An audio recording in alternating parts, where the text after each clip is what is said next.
Chapter 1. The Rescue. All the gods, the devils, the weather, Lady Death, and nature herself were against him, conspiring at every turn to hinder his movements and set him eternally backwards. At least, that's what it felt like. Dominic pulled his raven cloak tighter as the wind whipped against his frost-blistered face like the crack of an ice-crusted bullwhip. "No one keeps secrets like the clouds," he reminded himself, combating fatigue with sheer optimism. He breathed into shivering hands for warmth and felt the hair on his face growing heavy with amassing volumes of snowfall and icicles. This will be worth every discomfort. Each shallow inhale felt like daggers flung mercilessly through his cracked and tormented nostrils. Each blink threatened to seal his eyes shut forever with rapidly hardening crystals. His cheeks were numb. He brushed a thickening layer of snow from his cloak and took a step toward the bow of the ship. The floorboards groaned beneath him in protest, growing brittle and sullen with the incredible, inescapable cold. Each step sent a shockwave through the stiff wooden vessel. Ice-crusted ropes threatened to snap, woven reed walls bristled and creaked, but the fiddle leaf boldly endured. Below, the hull of the ship skimmed along the tufted expanse of an immutable white nebulosity. Here and there a few snow-sodden mountaintops thrust from the cotton, sneaking a peek at the luminous twin moons above. The world was a tableau of indigo and bright freckled starlight on a blanket of churning ivory plumage. Dominic peered over the railing into the wintry tempest seething directly below. He had no fear of storms or bad weather. They only provided advantage, for the Fiddle Leaf was no ordinary vessel, and he was no typical captain. The seas that he sailed were not rolling but crystal, the currents not drowning but lofted. The oceans he cruised were the blues of the sky, and the clouds were the sands that he ported. He was an aeronaut, the first and only of his breed. The Fiddle Leaf, his balloon-powered aircraft, was not just a trusty companion, but his opus, his shelter, his life. Dominic's airship was one of a kind, unmatched by God or by man. By the pilot's own daring design, the dirigible dominated the skies, a singular master of rogue drafts and currents. The cockpit was constructed of light woods and thin-woven reeds, harvested from the ancient northern fairy forests. These made the ship incomparably light, despite its considerable size. In look, the basket took the shape of an outrigger canoe, stretching nearly 7 meters in length, the prop serving as a fuel reservoir. A 10-meter-long ovular balloon carried the vessel, crafted with exceptional durability in mind. A twice-insulated layer of reinforced silk had been woven together meticulously, stitch by stitch, to maintain a controlled, consistent elevation temperature. The bottoms of both the balloon and the cockpit were armored with specially crafted, extremely light, bulletproof metal platings, a generous gift from some grateful volcano hoppers. Returning to the ship's center console, Dominic fiddled with the controls, making sure that each of the ship's 4 equidistant propellers were maintaining a strong, stationary posture. From the bow, a pair of large emerald eyes watched him tentatively, awaiting request or command. The eyes belonged to a 300-pound, silver-coated jungle cat, Dominic's closest companion. Chalet was concurrently ferocious and tender, fiercely loyal, and brutally honest. They had been together for many years, and Dominic felt that she was the only thing in this world he could trust. People were far too capricious. Animals were easy and constant. At least, that's what he chose to uphold. That being said, the big cat on the bow could be far from permissive. She had intransigent opinions in abundance. But then, Chalet wasn't really an animal, now was she? Dominic counted on her to keep his heart on the ground, even when his head floated up to the clouds. Chalet was his only resemblance of family. Anything else like it had long disappeared. She had chosen to accompany him all those years ago. She knew how badly he needed her, even though he could never admit it himself. Dominic returned to the bow, picked up a metal, 4-pronged hook the length of his forearm, and hurled it overboard. The hook disappeared into the storm, a long rope trailing behind it. Something did not feel right. Bren stared fervently into the dark, dense pines and tried to shake off the feeling that he was being watched. The light of the twin moons illuminated mountainous banks of fresh-fallen snow through the trees. He couldn't see his breath, but the frozen vapor would have clung to the air had he not been traveling at nearly 70 miles per hour.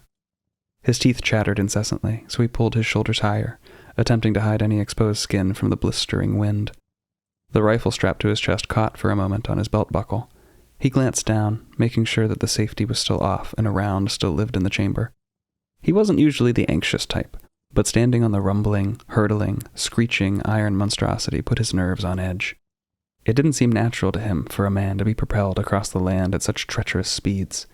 He didn't care how much it improved trading routes or elevated the working class. It just made him uneasy. He'd never even seen one firsthand until that morning. Steam engines were as foreign to Bren as the lands across the Fosse Sea or the loving embrace of a father. It seemed the whole country was losing its damn mind over the invention. The shipment of goods from coast to coast, all in a matter of days. Think of the possibilities. A few months ago, the same journey would have taken a year. It's like the world is shrinking all around us, he thought to himself, remembering the old feeling of distance, of a time when the eastern coast of castles and kings seemed too far away to even exist. He consoled himself with the knowledge that any current discomfort was well worth the paycheck he'd be receiving at the end of the ride. It seemed like a pretty straightforward job. Stand on the train, hold a gun, and make sure no one stopped forward momentum until the end of the track. All that for 5 times his usual pay. It almost seemed too good to be true. But he wasn't the superstitious type. Besides, he couldn't see how anyone could stop the damn thing if they wanted to. The train reminded Bren of a Dilla, a 2-ton armored beast from the fields of his youth. He likened the creatures more to galloping boulders than animals. Nothing could stop a charging Dilla, and nothing could stop this train.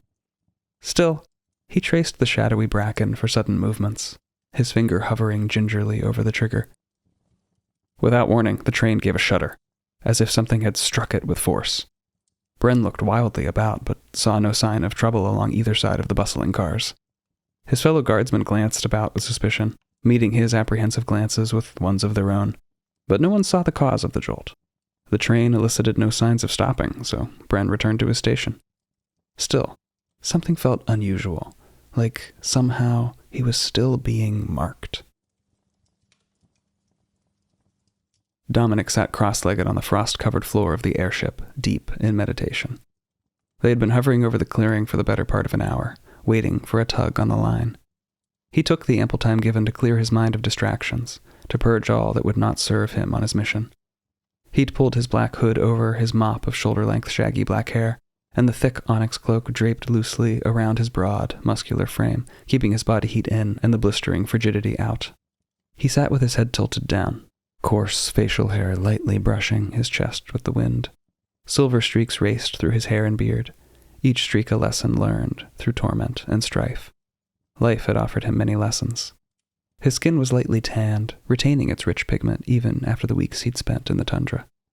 Dominic remembered his teachings. He recited the prayers of the Brotherhood. He willed the eternal spirits to guide him, to lend him their wisdom and strength.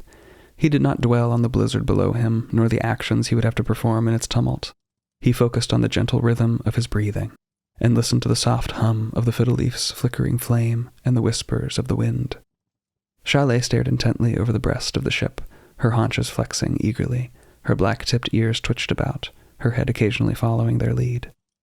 Occasionally, snow wafted up from the cloud layer below, cast up by an errant clashing of winds, and landed on her silver and charcoal-striped back. The flakes melted from her body heat and ran down to the deck, creating a pool around her that was slowly hardening to ice. The cold did not seem to affect her. Dominic furrowed his brow and found an end to his meditation. He flexed his fingers and toes, which had warmed considerably within the mild confines of his insulated cloak, and returned to the moment. As he opened his icy blue eyes, Chalet let out a low growl. The fiddle leaf lurched violently forward, a powerful force yanking the tightly drawn line. The roar of a steam engine echoed below. "It looks like we have a nibble," Dominic smiled. Bren looked down to the back of the train. Lassitude had led him to a riveting game of numbers. He had decided to count everything in sight. So far, he had noted 125 bolts holding his little section of train together, 45 welded seams, and 58 trees.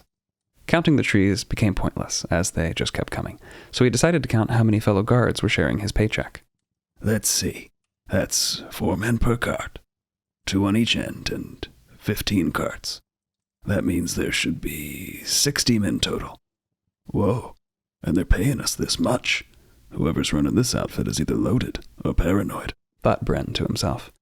His quick math had defeated the purpose of the exercise, so he spent a few more minutes counting heads.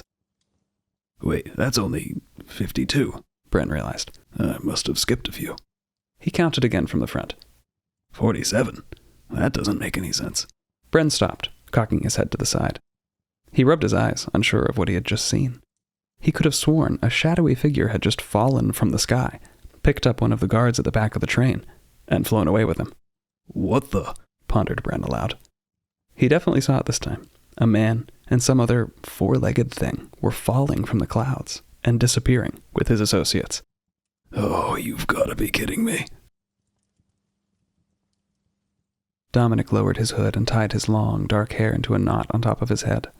The fiddle leaf was now rocketing through the peaks, pulled along speedily by the unsuspecting prey snared by the end of their lead. The ship carved a furious path through the crests of the billowing storm clouds, careening around summits and bluffs. Dominic turned to his partner. You ready, girl? Chalet glanced up, giving him a pointed look as if to ask, Are you? We've been through worse, you're right, he said, clipping a line to the back of her leather battle harness. He fixed a similar tether to his own back, allowing himself one last deep breath, and took a swan dive from the bow. Most people, when thrust into protracted freefall, feel a quickening heart rate pounding in their chest, a rush of fear and adrenaline racing down their spine, and perhaps even a loosening of the bowels. Dominic enjoyed only an immense sensation of freedom, the constraints of gravity removed from his body. He closed his eyes, feeling the cold wind race by him. This was the closest he could get to flying without mechanical innovation. His hood flapped against his shoulders, and snow rapidly accumulated in his hair and beard. He opened his eyes and looked to his right. Chalet was falling next to him, engaged in the world's longest pounce.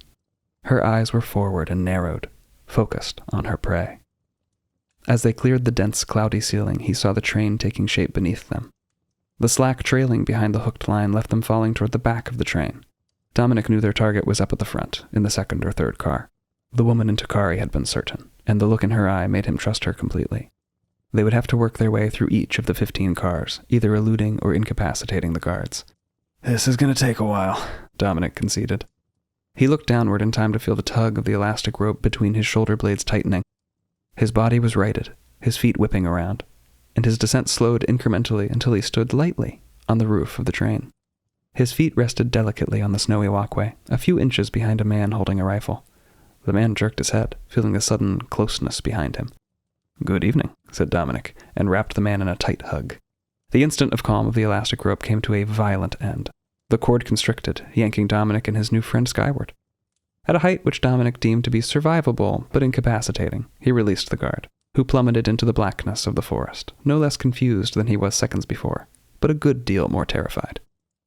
Dominic looked again to his right and saw that Chalet had achieved similar success. She plunged her body forward to regain her previous momentum downward. Dominic did the same.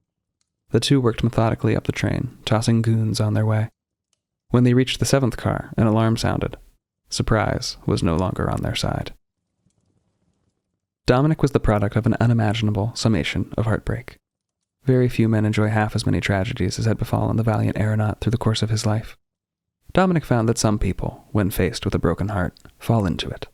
They become mere puddles of men, somber bodies unable to face the world for what it so cruelly and unabashedly is. A nightmare. The level of misfortune that had plagued Dominic's existence should have crippled the strongest of wills. Despite this, Dominic remained steadfastly unyielding and tenacious in what he had come to regard as a personal war against life. He fought back tirelessly, learned from his harrowing misery, and emerged from each trial stronger than he had been before. He had been to the edge. He had danced with the devils of his soul. He had lost nearly everything, but he was still charging implacably forward. This adversity had forced Dominic to learn a number of very specific methods of self-refinement, and charged him to attain a physical prowess possessed by very few. This hadn't been his choice. It had been his fate. So, when Dominic unsheathed 2 ball-ended war clubs from a scabbard on his back, it was not an intimidation tactic. Weapons were meant only for times of extreme action, a last resort in the darkest night, when there is no other option. Tonight was one of those nights.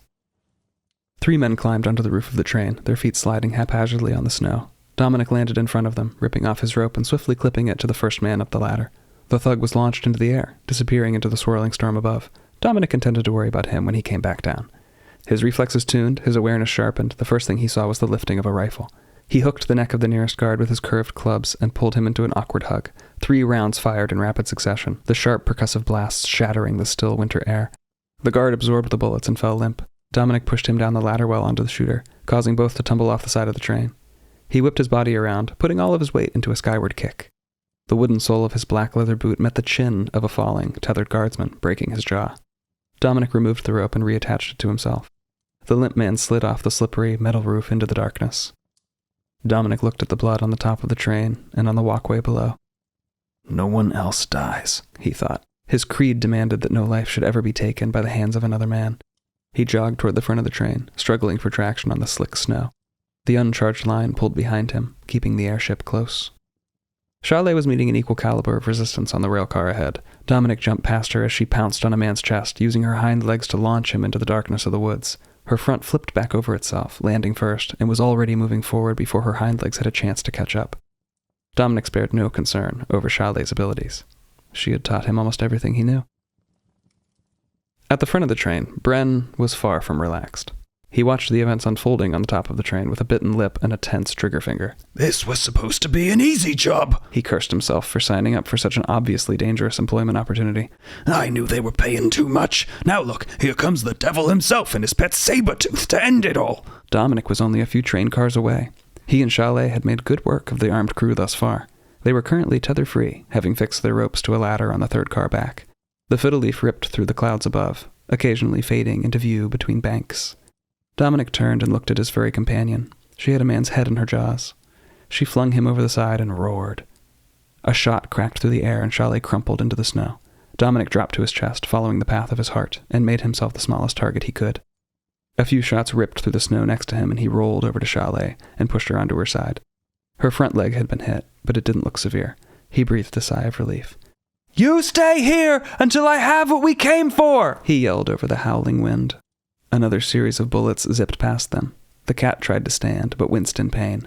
"You were amazing! Just like you always are! Rest here until I have them!"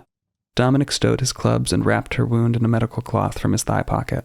When he was done, he squeezed her shoulder and leapt up, racing full tilt toward the engine car. He pulled a katana from his back.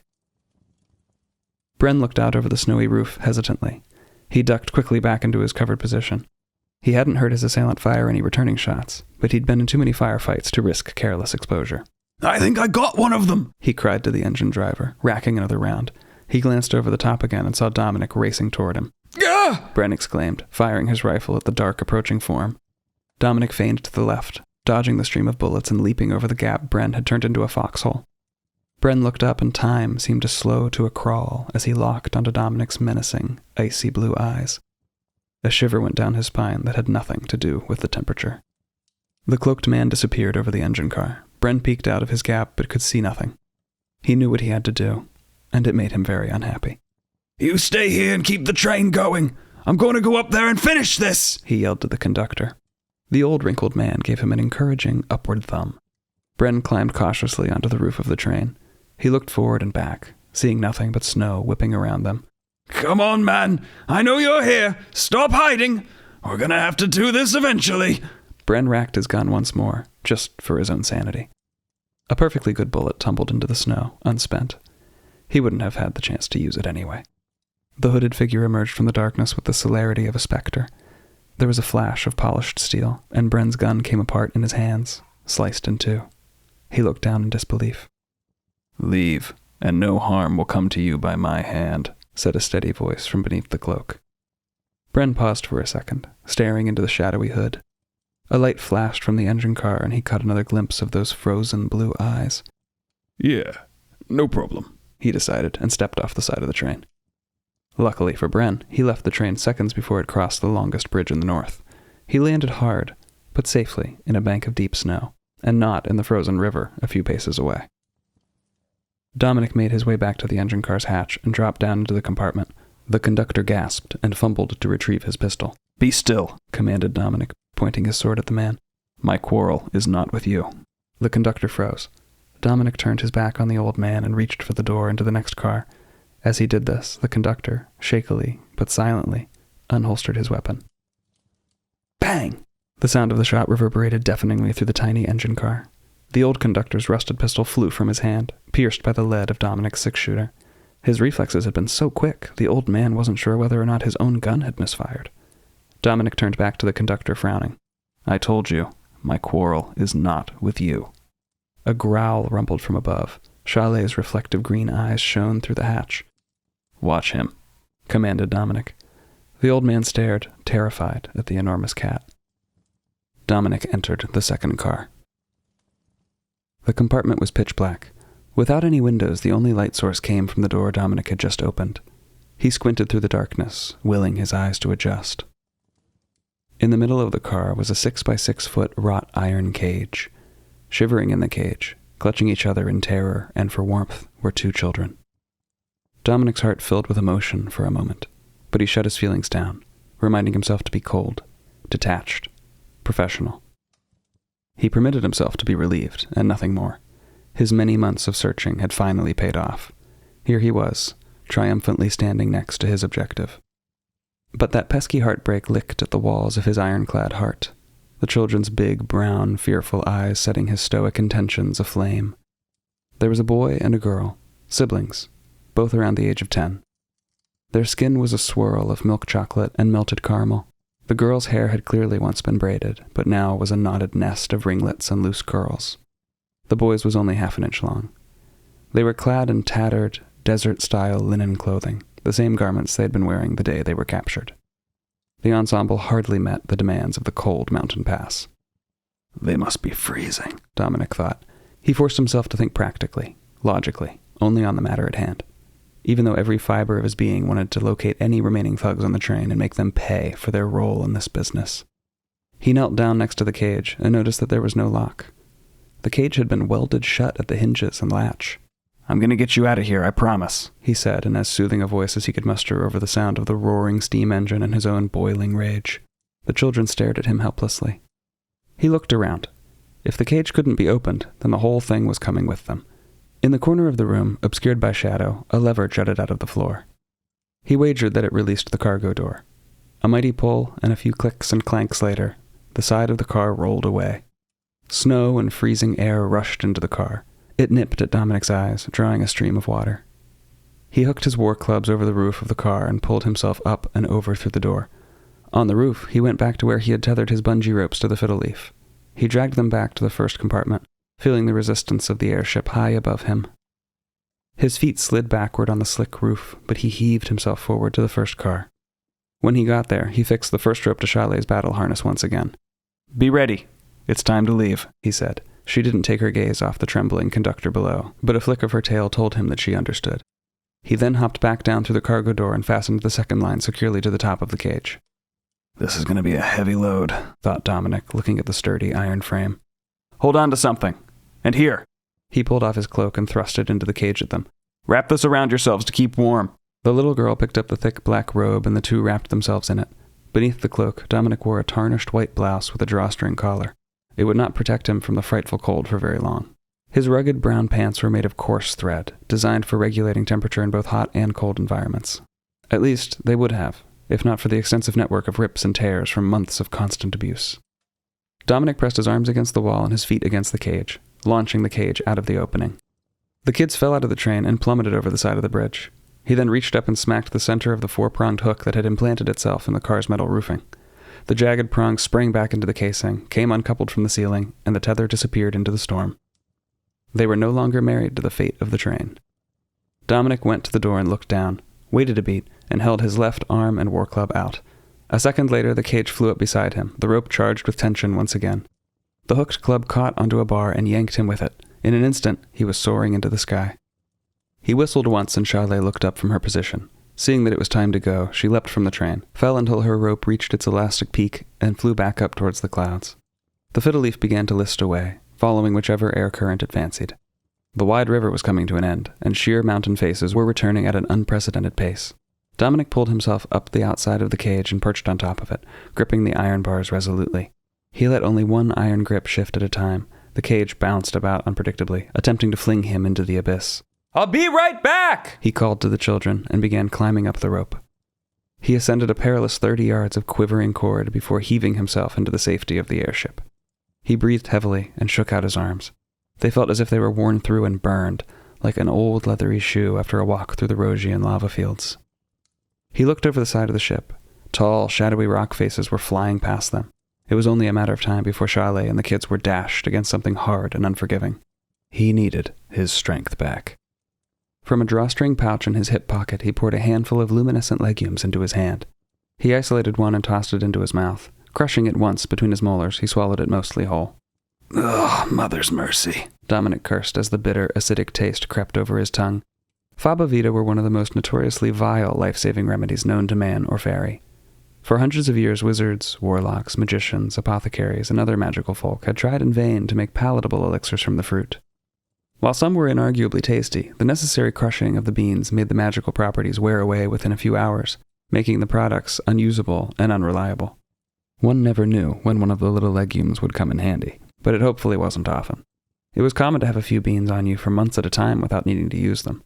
Dominic found himself with the acidic, life-giving rush of the Fabavita coating his tongue more often than most. It just came with the lifestyle. A cool sensation rushed through his shoulders and into his upper arms. It poured down through his forearms and pooled in his torn hands. He felt the icy sensation trickle down his ribs and collect where he'd taken some blows earlier. The cool tingling made its way down to his feet, consuming his entire body for a moment. Then the sensation changed. Every atom in his body turned from an icy glacier to a raging forest fire in an instant. He gasped for breath, sweat beading on his forehead. Then it was over. His muscles loosened and he leaned back onto the airship's control hub. He felt amazing, as one does after consuming Fabavita. His arms didn't just feel refreshed, they felt the best they ever had. His strength was back to its peak. He looked over the edge. Down below, the cage swung to and fro. Chalet swung next to it. She glared at him, clearly annoyed that she was still dangling through the air. Dominic grabbed a silver wheel in both hands and began reeling in his low-hanging companions. When they reached the ship, Chalet crawled into the basket and shook off her harness.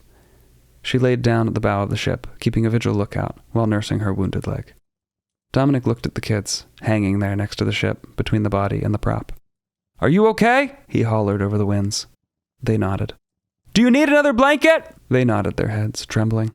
Dominic went to a compartment in the aft cargo hold of the ship and found a thick woolen duvet. He couldn't risk tossing it to the crate. The wind would more than likely steal it away. So he held the blanket out, an offering. Tuli, the older sister, held his gaze, and neither child moved for a second. They measured the aeronaut, assessing him. The girl reached out her hand slowly, peering deeply into Dominic's soul, and took the blanket.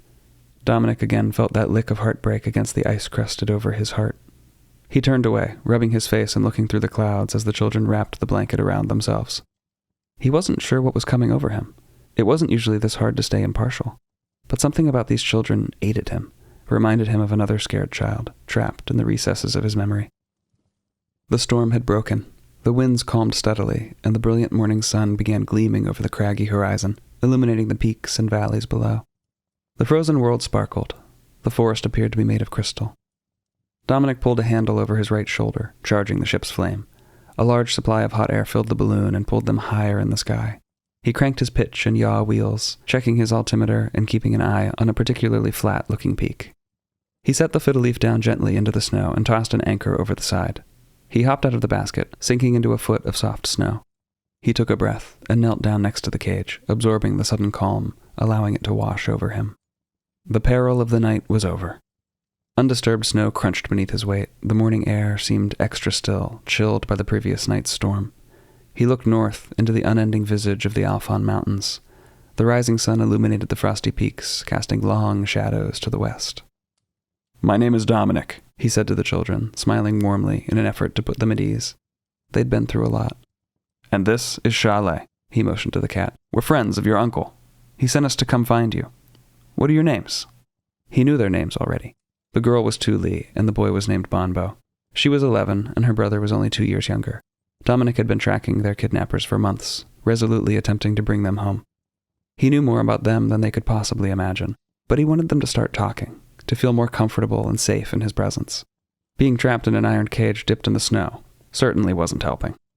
The kids looked down and snuggled closer beneath the cloak. Dominic stood up and gave the cage a better inspection in the glowing morning light. He'd never seen anything like it. There was no feasible way to open the cage. Every point had been welded shut. "Why would they do this?" he asked. "Children, why did they weld your cage shut?"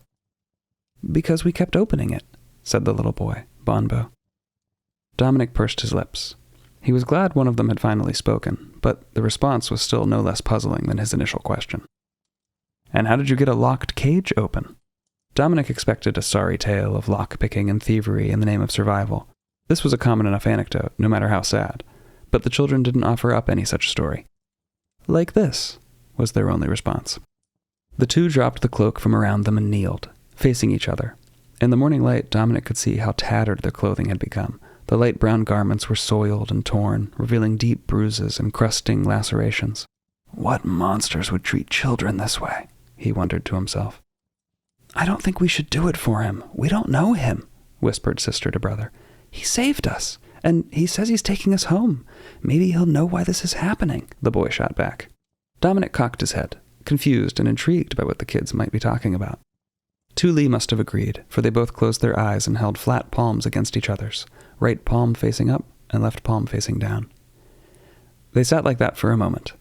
Dominic glanced at Chalet, who looked at the children with a curious expression.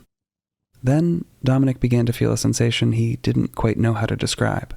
It was as if the air around him was pressing in on itself, compressing. A metallic tang filled his sinuses and his muscles felt unusually constricted. Soon, sound began to swallow itself. His heartbeat began to throb in his head, pounding like the drums of war. The cage started to hum. The fiddle leaf creaked and groaned. The gauges on the helm spun round and round with increasing speed. The pilot flame blew out. A spark shot from the ignition, arcing toward the battery. "Enough!" yelled Dominic. Relief came immediately. The air expanded and returned to normal. Hearing returned. The cage stopped humming. Dominic spit a mouthful of blood into the snow. The red mist stood in stark contrast to the pristine white of the powdered peak. Tomji had definitely never mentioned this. "What was that?" Dominic gasped. "Don't know," said the boy. "Ma always said we were her magic babies." "Well, don't do that again unless I ask you to. You'll take us out of the sky." He climbed back into the cockpit. "I can't get you out of that cage with what I have here, but I know someone who can." Dominic relit the flame, pulled up the anchor weight, and sent his airship back into the sky.